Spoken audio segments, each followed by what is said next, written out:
this is a short video that sums up all the questions and the things that we discussed today in the group. Now, this video is for those people who joined the group midway, so they have no idea what happened before they joined the group, right? Now, I decided to make this video so that there is a log of everything that we do, and just in case the messages get deleted or you have to clear up the space or stuff, you can simply watch this video again should you want to recall those questions. Okay, so this is what the rationale behind me making this video and the subsequent videos in this series is going to be. All right, so let's move on to the first question. Of course, I'm not going to narrate the entire stem or the options. You can simply pause the video and answer the question in your head, and well, I'm going to explain all the questions in the end. All right, so first answer all the 7 questions that we did, and then I'm going to tell you what the answers for each of these were.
Okay, it's time for the answers now.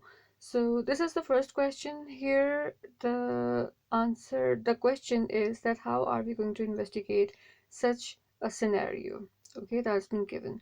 So of course, for the first investigation would be ECG.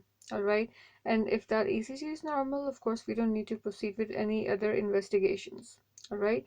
Why? Because this is the case of vasovagal syncope, and this is simply due to the hyperperfusion of brain, and there are no features of typical seizure. All right, so there is not going to be any uprolling of the eyes. There isn't going to be any froth at the mouth or any incontinence. Okay, so this is a simple case of passing out. That's all. Okay, that's why you just go on with the ECG as the first investigation and the only investigation, and that's all. Okay, so this was the answer to the first question. And after that, of course, no investigation is necessary, and because they will come out negative. Okay, so no EEG or CT or MRI is going to be needed. Okay, and here it says no investigations, right? And however, this is incorrect. Why? Because in the situation or in the scenario that has been asked, what has been asked? It has been asked that how are you going to investigate? Okay, so the first thing that is going to pop into your mind is going to be ECG, and that's all, nothing after that. Okay, so it can be a normal finding in some pregnancies. Similarly, glycosuria is of 2 types. One is the occasional type, which is deemed to be normal, and the other one is the persistent type, which is when you need to investigate for GDM, okay, gestational diabetes mellitus. Hematuria is never physiological in pregnancy, hence the correct answer in this question is hematuria, okay.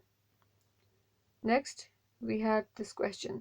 Which of the following myths does not induce gingival hypertrophy? Now, the question is, does not induce gingival hypertrophy. Amlodipine, we all know it does. It's a CCP, calcium channel blocker, so of course it is going to induce it. Phenytoin is also recognized as one of the gingival hypertrophy inducing drugs. Now, cyclosporin and erythromycin are also those drugs that cause hypertrophy of the gums.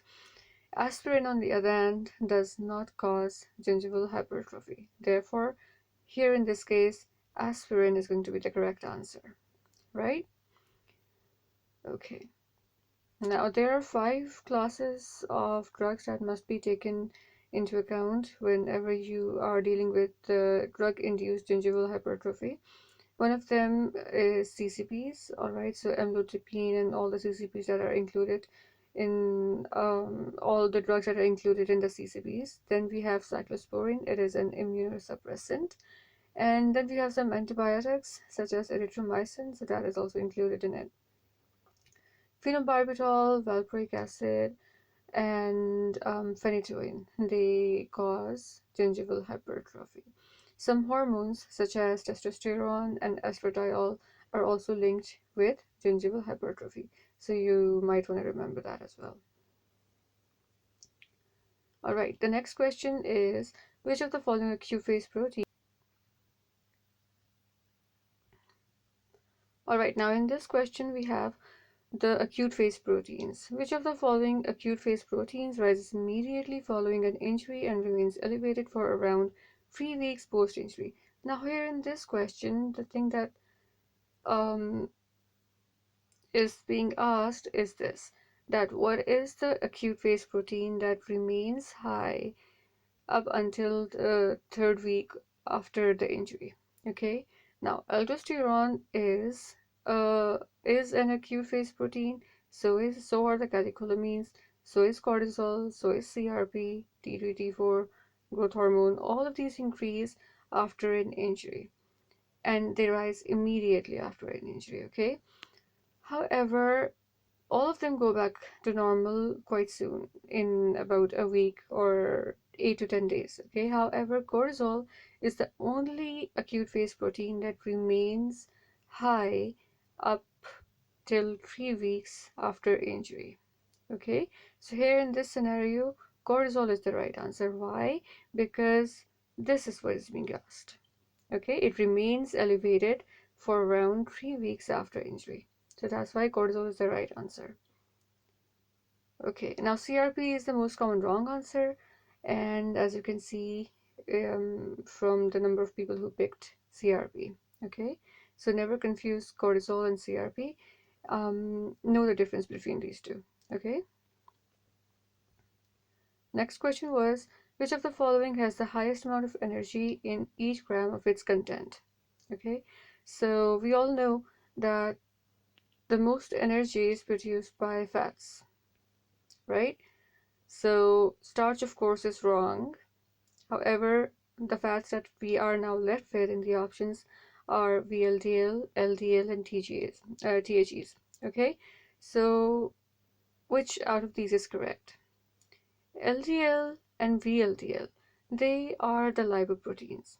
Okay, so this means that some of their content is doped with proteins. All right, they're not completely fat. Okay, so therefore they're not going to produce as much of energy as would the triglycerides, because they're purely fat, you could say that. Okay, so TGs or triglyceride is the correct answer here. Okay, as you can see, a lot of people picked this option, which is correct. Okay, of course starch is going to be wrong because it's a form of carbohydrates, and myoglobin, of course, doesn't fit here. Next, we have the refeeding syndrome. This was quite important, and as you can see, the answer was, you know, hypochloremia. Okay, so refeeding syndrome occurs when a severely malnourished person is fed again. Carbohydrate load causes reactive hyperinsulinism, which then leads to all of the following effects except hypochloremia, hypokalemia, hypomagnesemia, hypophosphatemia. Okay, now what is the thing that this reactive hyperinsulinism does not cause? Okay, this is the question. So that's why you're going to go for hypochloremia, because hypochloremia is caused due to severe vomiting, right? Hypophosphatemia, hypomagnesemia, and hypokalemia are the effects of hyperinsulinism. Okay, so they are not going to fit here in this question. Okay.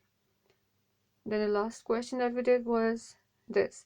Which of the following is higher at the apex than at base of the lungs while standing? Okay.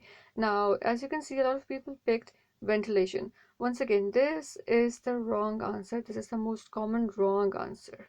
Okay. Never pick it up. The correct answer is VQ ratio. Okay, it is going to be the VQ ratio is going to be higher at the apex than at the base of the lungs while standing. Why? Well, we are going to discuss that tomorrow. Okay, so you might want to watch the next video for the answer to this question. All right, this was it for today, and tomorrow we're going to discuss this question as well as move on to 008 onwards. Okay, so bye.